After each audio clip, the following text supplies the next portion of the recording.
हरे कृष्णा। तो ना आजकल मैं ना श्रीमद् भागवतम जब पढ़ रहा हूँ, पहले तो आप सभी का स्वागत है नए ब्लॉग में। तो आजकल मैं जब श्रीमद् भागवतम पढ़ रहा हूँ ना, तो उसमें इतनी पुरानी पुरानी चीजें, जो चीज हमें ऐसा लगता है कि ये बिल्डिंग्स वगैरह आज भी होते होंगे, वहाँ पे बता रहे थे कंदर्प मुनि ने अपने मन से ऐसे ही ना बिल्डिंग्स बनाए थे। तो बहुत सारी चीजें हैं, जब हम स्क्रिप्चर्स पढ़ेंगे तो हमें पता चलेगा। तो फिलहाल अभी मैं जस्ट आया हूँ और आज के दिन में देखते हैं पूरा दिन क्या होता है। मैं सबको रिक्वेस्ट करूंगा कि अगर आप भागवतम नहीं पढ़ रहे हो तो पढ़ना शुरू करो। मतलब आपको इंटरेस्ट आता है। मतलब मेरे को ऐसा लग रहा है ना कि मैं रोज पढ़ूं, थोड़ा ज्यादा पढ़ूं, अब क्या होगा, अब कैसे होगा। तो ऐसा एक इंटरेस्ट आएगा आपको, मतलब ये इंटरेस्ट बना रहे तो ज्यादा अच्छा है। तो चलो देखते हैं आगे क्या होता है, सारी चीजें शेयर करता रहूंगा।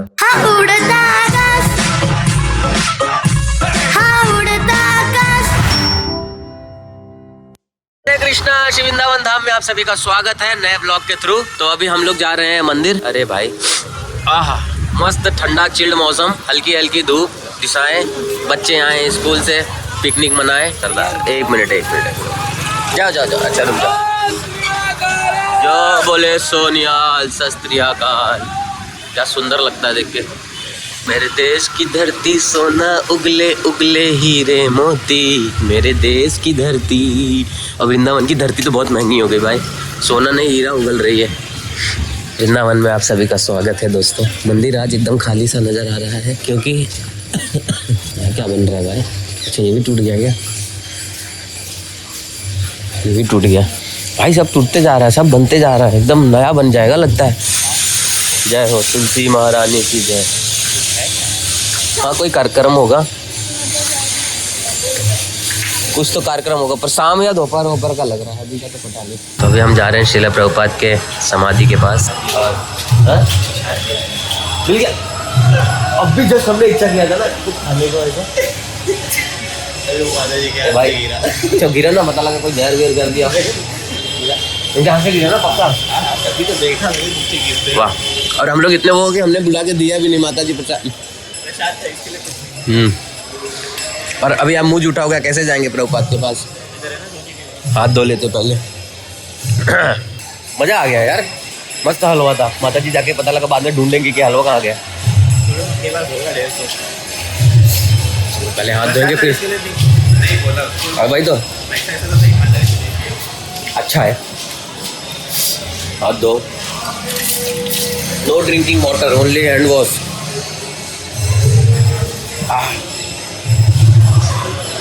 चलो यहीं से चले जाते हैं ना भाई। जगत गुरु श्रील प्रभुपाद की जय। प्रभुपाद के दर्शन के बाद हम जा रहे हैं भगवान के दर्शन करेंगे। आपको एक मैं बहुत पर्सनल चीज़ें दिखाता हूँ, मतलब मुझे बहुत अच्छा लगा देख के। भक्तों का भाव पता चलता है। जैसे देखो भगवान के यहाँ पे एक विग्रह है, कांच के अंदर है। अगर डिवोटीज चाहते तो इस पे भगवान को शॉल नहीं उड़ाते, बट भगवान को इतना पर्सनल लेते हैं लोग कि भगवान को शॉल उड़ा के रखा है। समझ रहे हो? हम जितना ज़्यादा भगवान को पर्सनल लेंगे ना, भगवान हमको भी उतना ही पर्सनल लेंगे।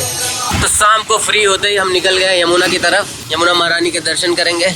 वाह, मौसम एकदम साफ है। वृंदावन में क्या बात है।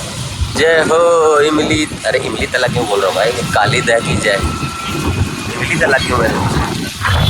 इमली खानी होगी, इमली खाना है इसके लिए। खाना है आपको? हाँ इमली तला चाहिए या भुजा चाहिए या ऐसी चाहिए? भाई वो most favourite place of Shrimati Radha Rani है, समझा? राधा रानी का सबसे प्रिय स्थान है वो। और हम आपको लेके चल रहे हैं यमुना जी के पास। मदन मोहन के गेट पे देखना क्या हो रहा है ऊपर। देखा, आशिकी चल रहा है। मैं जैसे यहाँ पे अभी उतरा था बस ये तोता देखने के लिए। आपको दिख रहा है तोते? यहाँ दिख रहा है, रुको थोड़ा जूम करता हूँ। दिखा तोता? थोड़े समय आने के बाद ये तोता देखने को हमें नहीं मिलेगा, तो मैंने सोचा क्यों ना इन तोतों को कैप्चर कर लिया जाए, ताकि आने वाले जब जनरेशन ये वीडियो देखेंगे तो उनको याद रहेगा। एक था तोता है, हाँ, ब्रज में एक था तोता। तो कौओं ने तोते की वीडियो निकाली। वही तो बोले वहाँ के बिहारी लाल की जय। ये सब एक मेमोरीज है भाई, जैसे पहले के ज़माने के लोगों ने वीडियो बना के रखे होंगे, अद्भुत होंगे। आते टाइम समोसा खाते हुए जाएंगे ना, समोसा खाने का मन कर रहा है। कुछ खाया नहीं क्या? हाँ मैंने खिचड़ी खाया। दोपहर में लंच में ही खिचड़ी किया भाई। मेरा कोई ब्रेकफास्ट नहीं होता। हाँ कोई डिनर विनर नहीं होता, एक ही चीज़ होता है, एक ही होता है, चाय चाहे उसको लंच बोलूं, चाहे डिनर बोलूं, चाहे ब्रेकफास्ट बोलूं। ये है इमली तालाब, तब से उन्हीं का नाम लिया जा रहा था। परम पूज्य श्री भक्ति वेदांत नारायण गोस्वामी महाराज की जय। बोलो यमुना महारानी की जय। जय जय श्री राधे श्याम, सबको मिले श्री वृंदावन धाम। तो बहुत ही सुंदर मौसम, और उस मौसम में हम आ चुके हैं यमुना महारानी के दर्शन करने के लिए। हाँ यार, एक दिन फिर से हमने आना पड़ेगा, फिर से साफ सफाई के लिए। हाँ हाँ,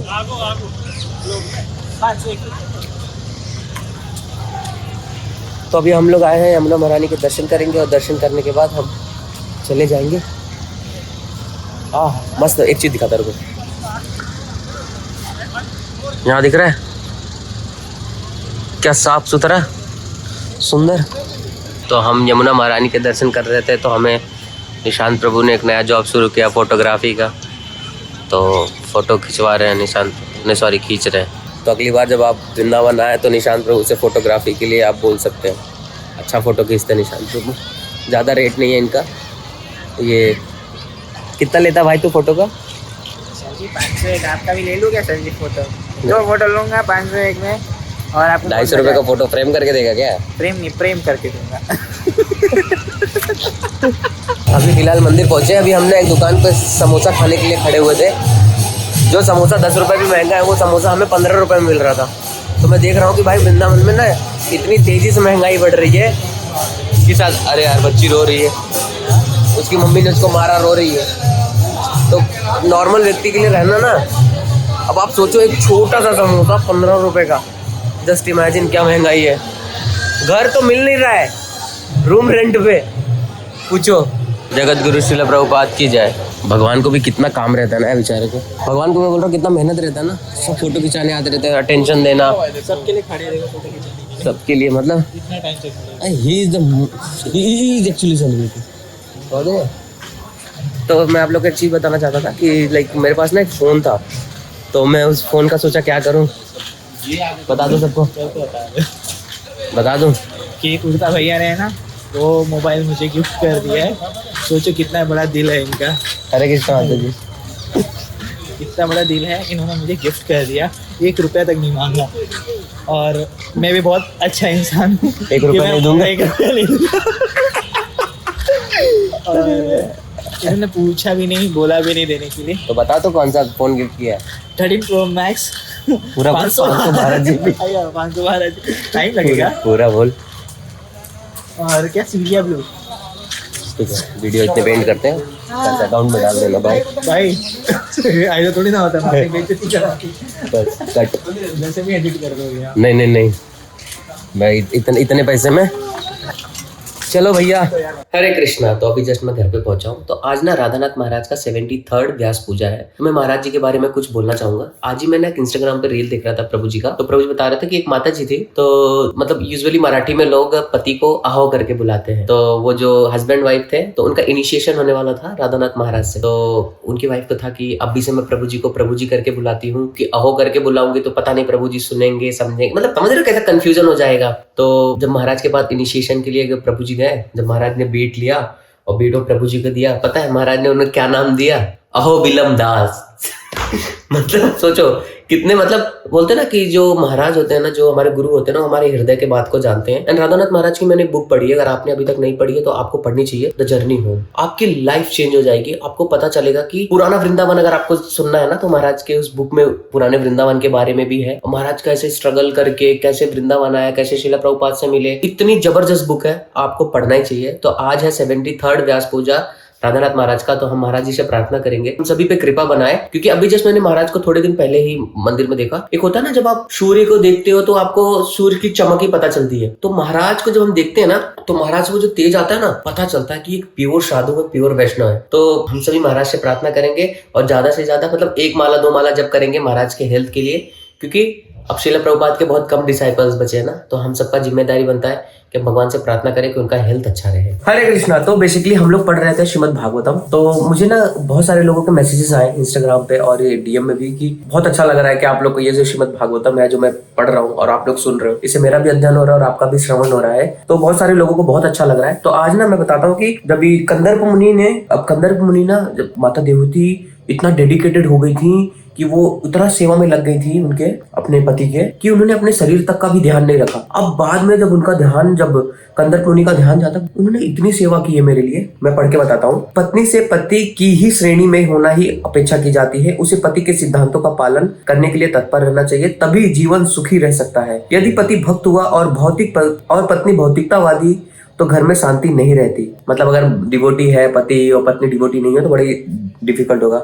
यदि पति भक्त हुआ और पत्नी भौतिकतावादी, घर में शांति नहीं रहेगी। पत्नी को पति की रुचि देखकर तदनुसार उनका स्मरण करने हेतु तैयार रहना चाहिए। महाभारत में हमें पता चलता है कि जब गांधारी को ज्ञात हो गया था कि उनका होने वाला पति धृतराष्ट्र अंधा है, तो उसने भी स्वयं को अंधेपन का अभ्यास करने लगी थी। इसी प्रकार उसने अपनी आंखें बंद कर ली और अंधी स्त्री की भांति व्यवहार करने लगी। उसे निश्चय किया गया कि उसका पति अंधा था, अतः उसे भी अंधी स्त्री की तरह व्यवहार करना चाहिए, अन्यथा उसे गर्व होने लगता अपने आंखों पर। देखो ये ना बहुत ही उच्च कोटि की बातें हैं कि एकदम डेडिकेटेड हो जाना पति पे। पर हाँ, अगर पति वैसा है तो ये टाइम प्लेस सर्कमटेंस के हिसाब से, नहीं तो आजकल के तो पति भी एकदम वैसे ही है। तो माताजी लोग अगर वो डेडिकेटेड हो गई तो भाई पति तो बड़ा कलेश मचा देगा। ठीक है, आगे मैं पढ़ के बताता हूँ आपको। अब कंदर्प मुनि ने, अब माता देवती को जब देख ले तो बोलते हैं, श्री कंदर्प मुनि ने कहा, हे स्वयंभू मनु की मानिनी पुत्री, आज मैं तुम्हारी अत्यधिक अनुरक्ति तथा उत्कृष्ट प्रेम पूर्व सेवा से प्रसन्न हूँ। चूंकि देहधारी को शरीर अत्यंत प्रिय होता है, अतः मुझे आश्चर्य हो रहा है कि तुमने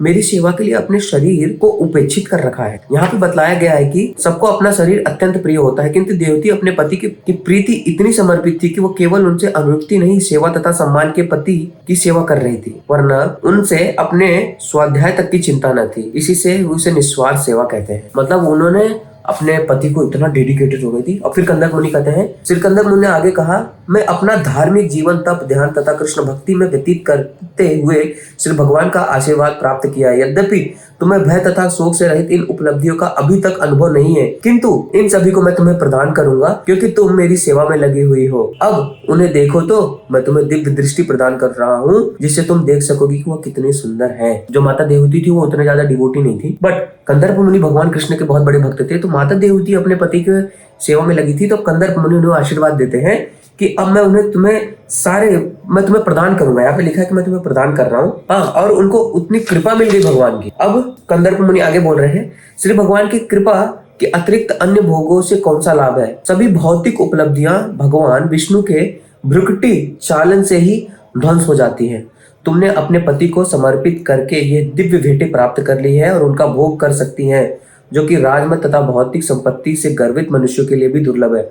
मतलब यहाँ पे बताया गया है कि जो चीज बहुत मेहनत करने से मिलता है, उन्होंने सिर्फ अपने पति की सेवा करने मात्र से प्राप्त कर ली। हाँ, तो अब क्या हो गया कि माता देवती को उन्होंने आशीर्वाद दे दिया, पर माता देवती थोड़ा अभी भी अपसेट थे। उन्होंने मंद मुस्कान भाषा में उन्होंने जाके कंदर्प मुनि को बताया कि लाइक हाँ वो सब तो ठीक है, बट मुझे क्या चाहिए, मैं ना अभी वो उनसे ना कुछ मांग रही है क्योंकि उन्हें बच्चा चाहिए बेसिकली।